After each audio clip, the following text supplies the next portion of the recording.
I looked when he opened the sixth seal, and behold, there was a great earthquake. And the sun became black as sackcloth of hair, and the moon became like blood, and the stars of heaven fell to the earth, as a fig tree drops its late figs when it is shaken by a mighty wind. Then the sky receded as a scroll when it is rolled up, and every mountain and island was moved out of its place. Symbolism is tricky, isn't it? But I'm a firm believer in Romans 1:20, where we are told that God's eternal power and divine nature are clearly perceived ever since the creation of the world in the things that have been made. Case in point, when the sixth seal is opened, there's a great earthquake. Literal? Not at all. Just like a natural earthquake shaking both ground and air, it refers to the shaking of the heavens and earth, or invisible and visible realms, by the voice or words of Christ. And the voice of Christ, it equates to the prophetic and dynamic words of the Lord aligning with the perfect will of the Father in all things. This is why we are warned not to add to or take from these prophetic utterances.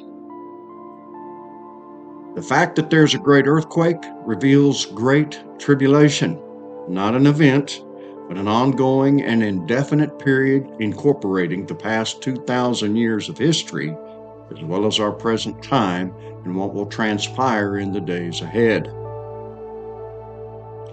This is confirmed by the fact that those who come out of the Great Tribulation come from every nation, including the people of Israel and Judah, who are now a part of these nations. The Great Tribulation is not exclusive to any particular time or people, but affects the whole world. The Lord confirms this in the sixth church, Philadelphia, stating, "Because you have kept my word about patience, endurance, I will keep you from the hour of trial that is coming on the whole world to test those who dwell on the earth." The hour of trial that is coming on the whole world. Since we're speaking of the sixth seal and sixth church, might this correlate with the following in the sixth trumpet? Then the sixth angel sounded, and I heard a voice from the four horns of the golden altar, which is before God, saying to the sixth angel who had the trumpet, "Release the four angels who are bound at the great river Euphrates." So the four angels who had been prepared for the hour and day and month and year were released to kill a third of mankind. The opening of the sixth seal reveals a great earthquake, a great shaking, great tribulation. Why is there great tribulation? As we have learned, it is a result of the loud voice in the fifth seal, crying for judgment and vengeance on those who dwell on the earth. This is the same voice from the four horns of the golden altar in the sixth trumpet, saying, "Release the four angels." A host of voices in unity, typified by the many waters in Revelation 1:15. The great shaking is the great tribulation, the hour of trial in the sixth prophecy, and the hour and day and month and year in the sixth trumpet, all of it synonymous. Furthermore, this corresponds to the great white throne judgment in Revelation 20:11 through 15. The same judgment described earlier in this chapter as the 1,000 years and first resurrection. Allow me to emphasize, the hour of trial in the sixth prophecy correlates with the hour and day and month and year of the sixth trumpet. Note what Jesus says in the following.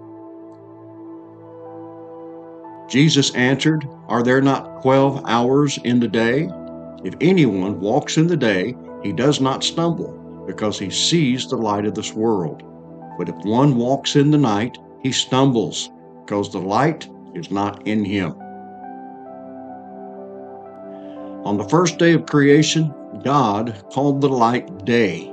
So day is not so much about time as it is about the light of God's wisdom and righteousness. When we walk in this light, we do not stumble. What comes out when the first seal is opened? Christ, as wisdom and righteousness, for he is the rock, His work is perfect, for all his ways are justice. And again, the Lord is righteous in all his ways. Would this not indicate the start of the day?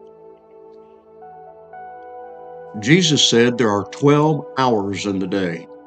12 is divine governance, agreeing with the government of God flowing from the great white throne in Revelation 20. The hour of trial in Philadelphia is but one of these hours in this day. This is why I mentioned in the previous study that the day of the Lord is not literal. Rather, it denotes the necessary time of judgment issuing from the throne of grace until every hour is accounted for, spiritually speaking. Might this be why Jesus taught the parable of the laborers in the vineyard in Matthew chapter 20? Since 12 is divine governance, then every hour in the day refers to his judgment, working until he brings everything under his feet. It's mentioned several times in this study. This began unfolding in the first century.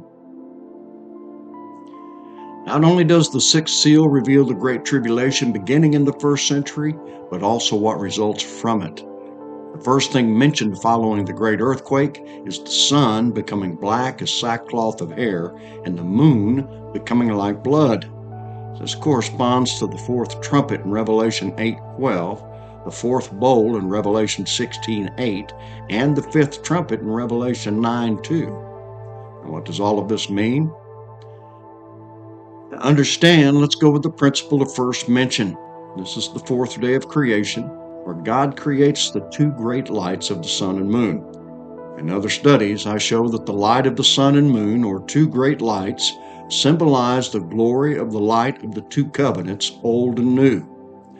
This is why we see the woman clothed with the sun in Revelation 12:1, representing the glory of the new covenant, or Jerusalem above. The fact that the moon is under her feet shows that the glory of the new covenant, or ministry of the Spirit, fulfills and far surpasses the glory of the old covenant and law.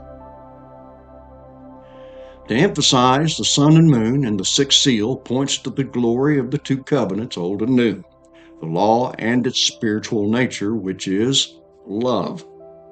Sackcloth denotes grief or mourning, hence the idea of repentance is advanced.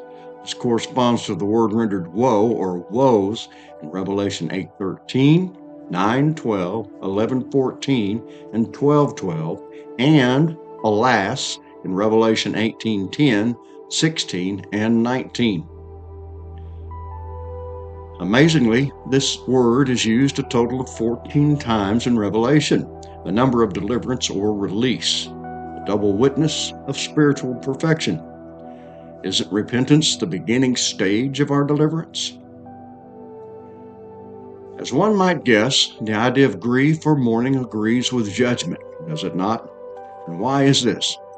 Because the message of the cross, or self-sacrifice, torments our love for the self, our grief over the necessary losses incurred on the self. Incidentally, the fifth, sixth, and seventh trumpets are each called a woe and come on the inhabitants of the earth. This phrase is twofold, not only referring to the whole world, but to the carnality in all of us. No wonder John states, "And all the tribes of the earth will mourn because of him." Still, another aspect of mourning or grief is not repentance, but a lack of it. This is the theme of the great harlot, Babylon, in Revelation chapter 18. That said, carefully note the following. Standing at a distance for fear of her torment, saying, "Alas, alas, that great city Babylon, that mighty city, for in 1 hour your judgment has come." And saying, "Alas, alas, that great city that was clothed in fine linen, purple and scarlet, and adorned with gold and precious stones and pearls." They threw dust on their heads and cried out, weeping and wailing, and saying, "Alas, alas, that great city, in which all who had ships on the sea became rich by her wealth. For in 1 hour she is made desolate." In agreement with our consideration so far, we have both the 1 hour and judgment in these passages. Look at the statement in Revelation 18:16. Alas, or woe, concerning that great city that was clothed in fine linen, purple and scarlet, and adorned with gold and precious stones and pearls. That was clothed is past tense, is it not? It is, and this is where we will start in the next study. That's it for this study, but I would encourage you to join me for the next as we continue our examination of the fifth and sixth seals. I sincerely thank you for being a part of Grain of Wheat Publishing.